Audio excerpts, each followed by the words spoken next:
Hi everyone, my name is Caroline Creaser. I'm a junior in the hotel school and I'm the programs director for the 95th annual Hotel Ezra Cornell.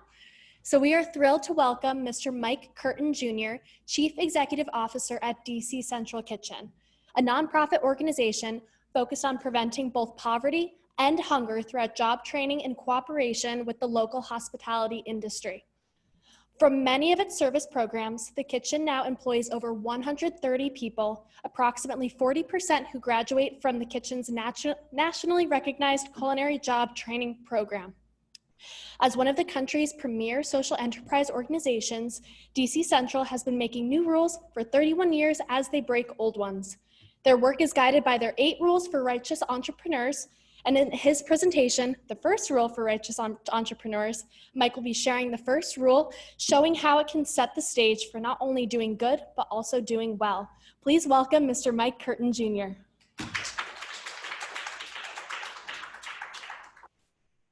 Good morning, everybody. Thank you so much for allowing me to be with you. I was really excited when my cousin, once or twice removed, Caroline, reached out to me several months ago and asked us to be part of this great event.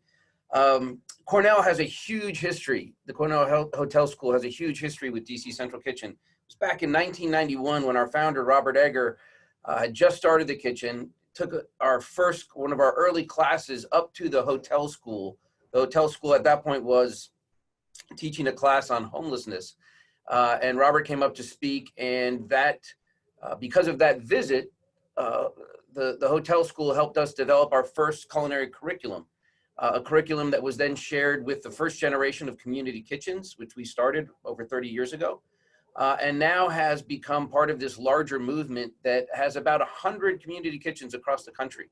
So Cornell is really very much a huge part of DC Central Kitchen's identity and history, and it's awesome to be back with you. I wish I was there with you in person. But as the earlier speaker said, we will get through this and we will come out in a better place. So what I wanted to talk about today is how we define ourselves, and I think it's really cool the way you guys have looked at this conference, daring to do, right, impacting society through hospitality. And as the story I just told, Cornell has done that, continues to do that, and I think for me, being a recovering restaurateur myself, hospitality has always been for me about how we create community, how we can make our communities a better place.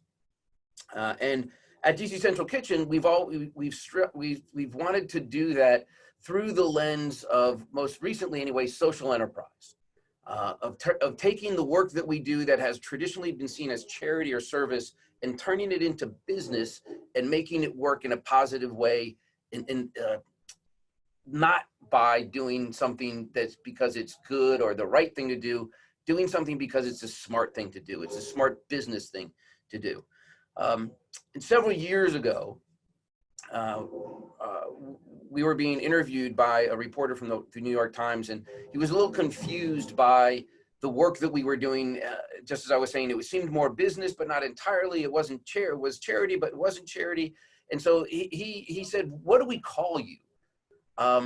And Robert at the time said, he thought about it and he said, "I'm a righteous entrepreneur." And this was in the days before social enterprise and social entrepreneurs were words that we all knew and talked about. And so we started calling ourselves righteous entrepreneurs. And we figured, though, if we're going to do that, we should probably define what that means. And so we came up, as Caroline said, with these 8 rules. And the first rule I'm going to talk to you about today and talk about something that happened that defines that rule or typifies that rule, illustrates that rule, and how that has literally changed the way that we do our business and we work at DC Central Kitchen. So that first rule is, it's okay to be a little antisocial in pursuit of your mission. So it's 2006. DC Central Kitchen had been doing what we were doing for about 15 years at this point.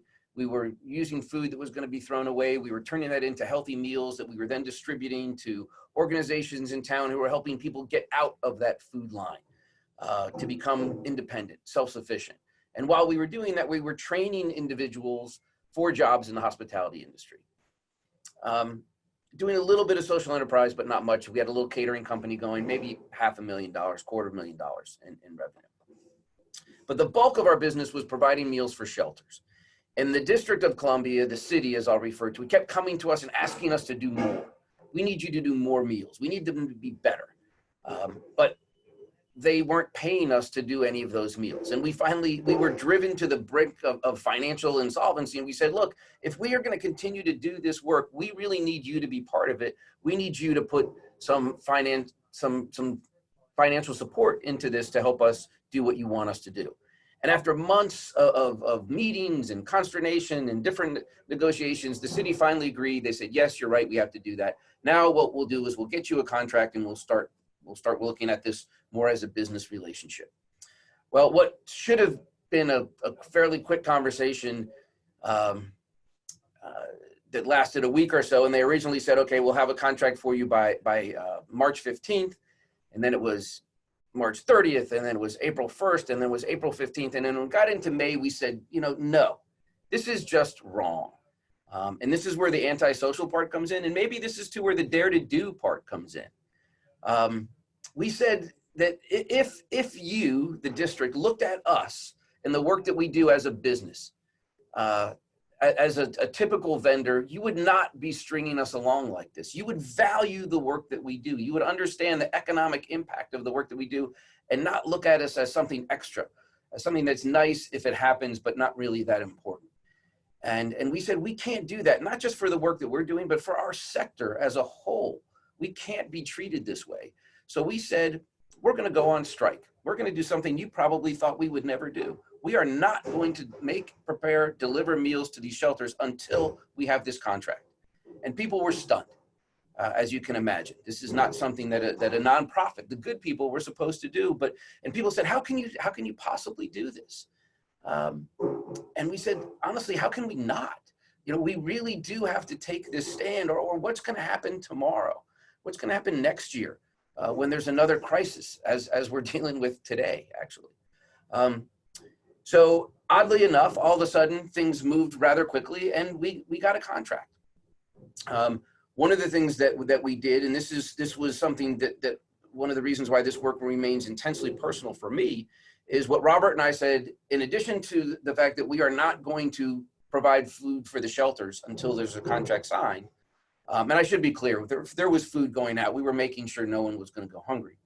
But we said, we're not going to eat either. This is so important that we want people to understand that this is not a joke. This is not a stunt. This is something that we believe deeply in, and that we are not going to eat either. And that turned out to be an 8-day hunger strike where we went without food to prove our point and to show to the community the value of the work, not only the work that we were doing, but the people that we were working with, the individuals who had gone through our program, who are now our staff, and the men and women who were living in the shelters, just to signify their value. So I would not recommend that you dare to do that. Apparently, when one goes on a hunger strike, there are things you're supposed to do. You're supposed to talk to a doctor. You're supposed to take supplements. We didn't know any better. We didn't know any of those things. We were rookies at this whole thing. It was quite dangerous from what I understand later, but it did work. And ultimately we got that contract and we started getting revenue that we had never had before. And then we move into 2007. And so we started realizing that we don't have to rely so much now on donated food if we are getting this revenue. And we started purchasing food, and we were purchasing from all the mainline producers and our wholesalers that you would buy from at Statler or any other hospitality operation in this country. But what we started to think about is, what if we were smarter about how we were producing or how we were procuring our product? This was like back in the days when people weren't really thinking about sustainable agriculture or local purchasing that much. But we said, would it be smarter if we can actually impact our local economy by the way that we purchase and have it be more meaningful than just using mainline wholesalers? So we started talking to some of the farmers that had been donating food to us over the years. And we went down, this is a picture of the Shenandoah Valley Produce Auction down in Harrisburg, Virginia, which is a co-op of 450 Mennonite farmers. And this is one of my favorite photos of all time of DC Central Kitchen, one of our earlier trucks going down there. And you can see the horse and buggy, how these farmers were bringing the product to this auction. And then we were loading it on our truck and bringing it back to the city.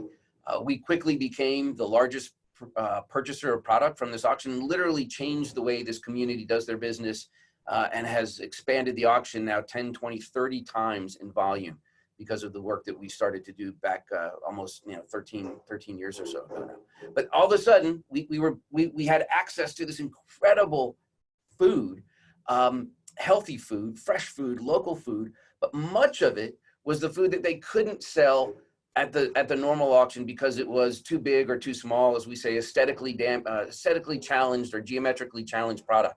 But we started buying this product. So we were putting revenue into their community and to other rural communities from southern Pennsylvania down to West Virginia, expanding or impacting those economies in a positive way and bringing back tons and tons of healthy food to the city. So we're getting all this extra product in. Things are going great. We almost don't know what to do with everything we have. And then it's 2008. And 2008 recession. Much a feeling that is reminiscent of a lot of what we're feeling today, quite frankly. And we're scared. Nonprofits are closing. Nonprofits are saying, we got to cut our services. We got to hunker down. We got to ride this thing out. But we realized, again, and maybe this is another dare to do moment, but we said, we can't do that. The people that need us the most are going to need us more now. And if we cut back, we're only going to dig ourselves a deeper hole to get out of when and if this whole thing ends. So we said we have to increase our mission footprint, but we have to do it in a way that's not reliant on philanthropy.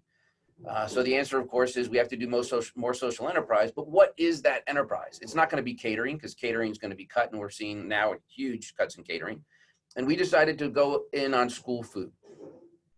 Students are going to be there almost no matter what we thought. 13 years later, we're being proved wrong.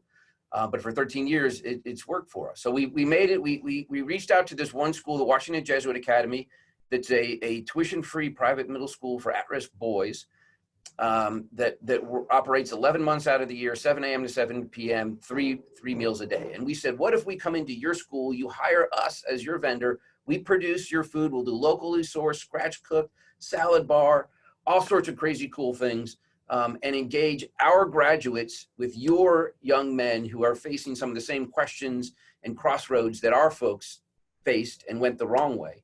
And what if we can make this not only delicious, but uniquely mission driven in terms of this relationship?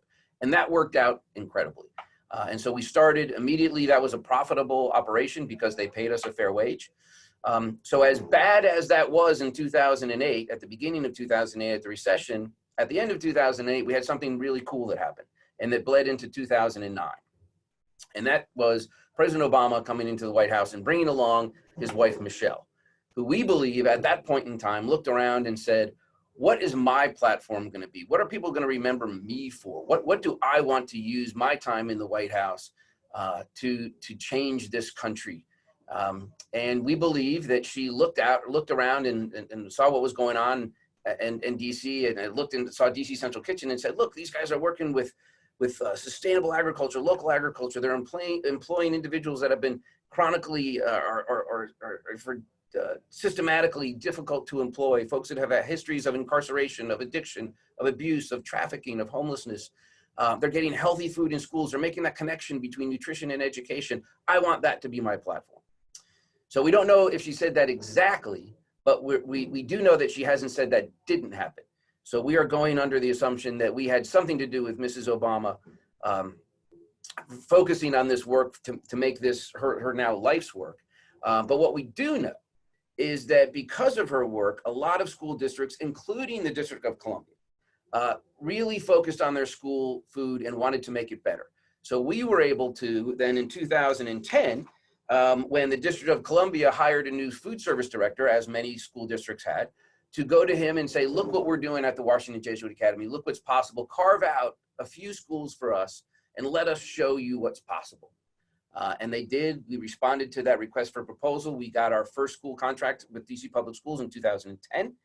And that was 7 schools worth about $2.5 million. We are now up to 16 schools, getting about $6.5 million, and most importantly, employing about 80 individuals, almost all of whom are graduates from our culinary job training program.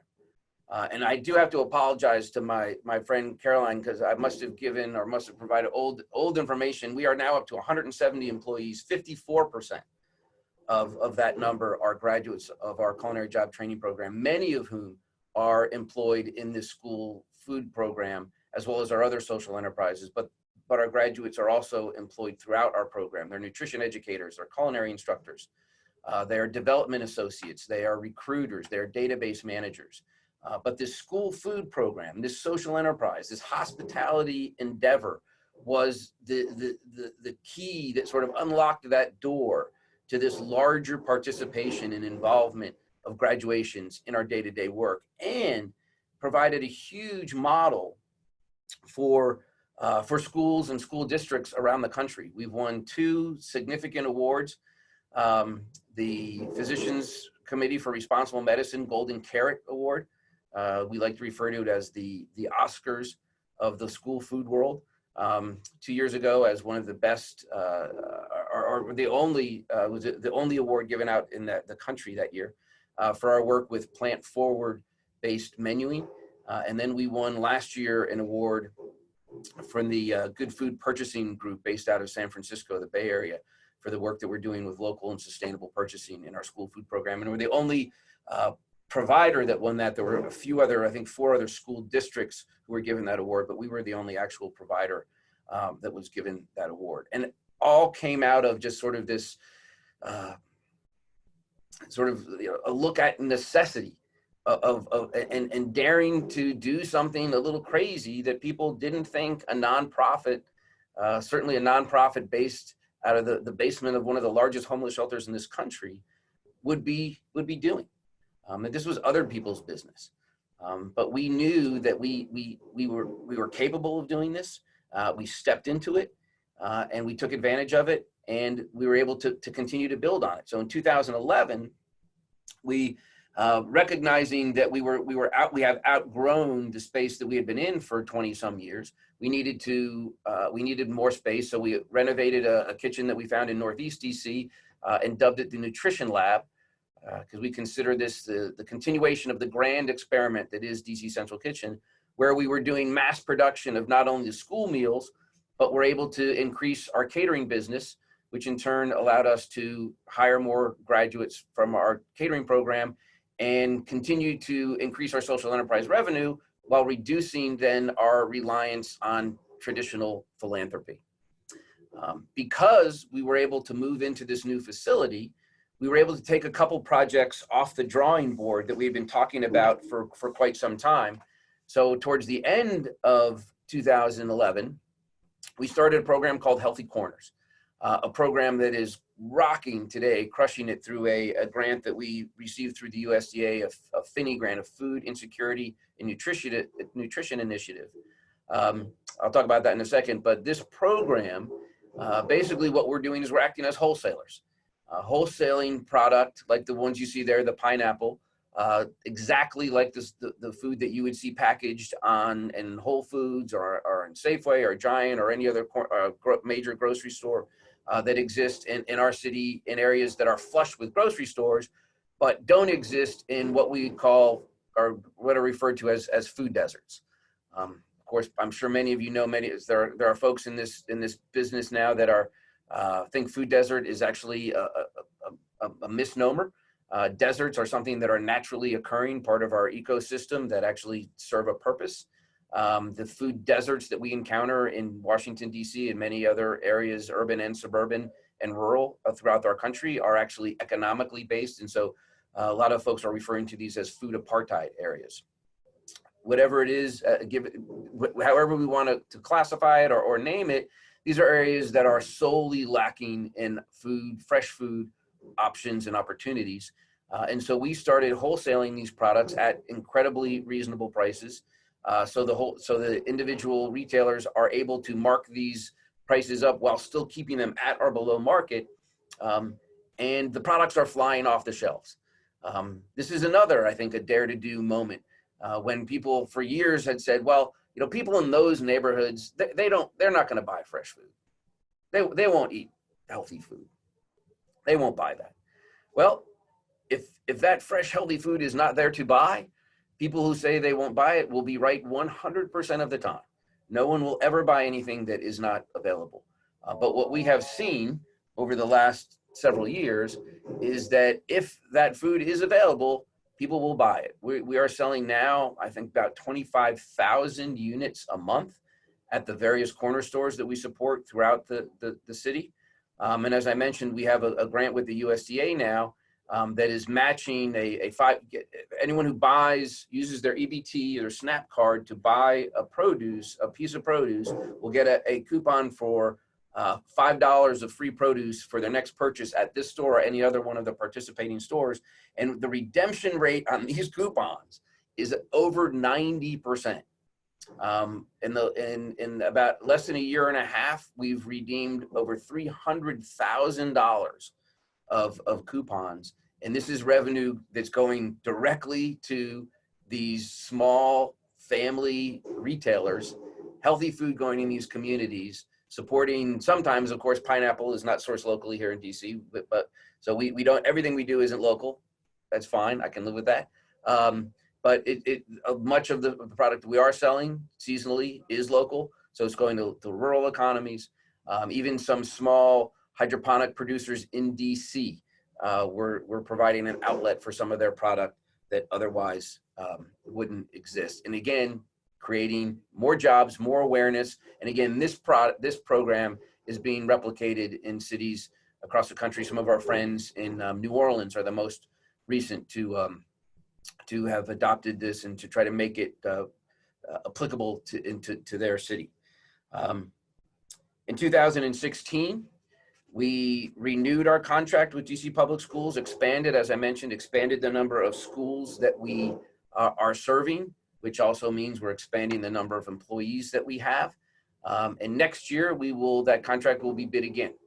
And we hope at that point that we will be in a new facility, that we will be able to handle the capacity we will have the capacity that we would need to once again expand the number of schools that we're feeding, the number of families, of children that we're touching, number of attitudes that we're changing, number of habits that we're forming, when that contract would start in 2022. So that, and again, more revenue coming to the organization, less dependence on typical charity. So as we're moving through a lot of these social enterprise ventures, what you're probably not seeing or wondering is why, what about front of the house? What about restaurant? What about cafe? As I mentioned earlier, I'm a recovering restaurateur myself. I often say that the 5 years that I owned and operated my own restaurant in Falls Church, Virginia, was my first experience in the nonprofit sector. Not to discourage any of you out there who are thinking about opening your own restaurants. I'm sure you'll be better at it than I was. But I was a little reluctant to get the kitchen into that kind of business. But we had an opportunity last year in 2019 to partner with an organization called the ARC, the Town Hall Education, Arts, and Recreation Campus, which is a nonprofit hub / community center in the most forgotten, economically marginalized and challenged ward area of our city. Not an area where we would go, not a place we would go. There's not a lot of foot traffic. There's no business, commercial activity, but it was a place where we could open up a cafe to house a training program for youth, individuals ages 18 to 24, who are neither in school or employed, often disconnected from their parents, and have no real prospects in terms of going back to school or employment. So this is one shot of the cafe when we opened up in May of last year. And then the next couple pictures will show you sort of the behind the scenes and the work that we're doing, employing on the right-hand side there, Alexis, who is one of our graduates, who's one of the front of the house trainers and staff members, team members. And then on the left side, is some of the work with our young learners in the back of the house preparing food for the cafe, but also this is now where we run our catering operation out of.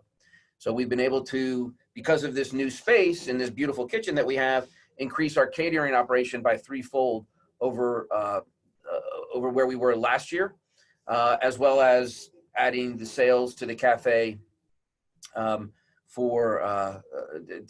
our social revenue, and being able to have a physical footprint in an area of our city that we've done a lot of work, but we've never been physically present on a daily basis.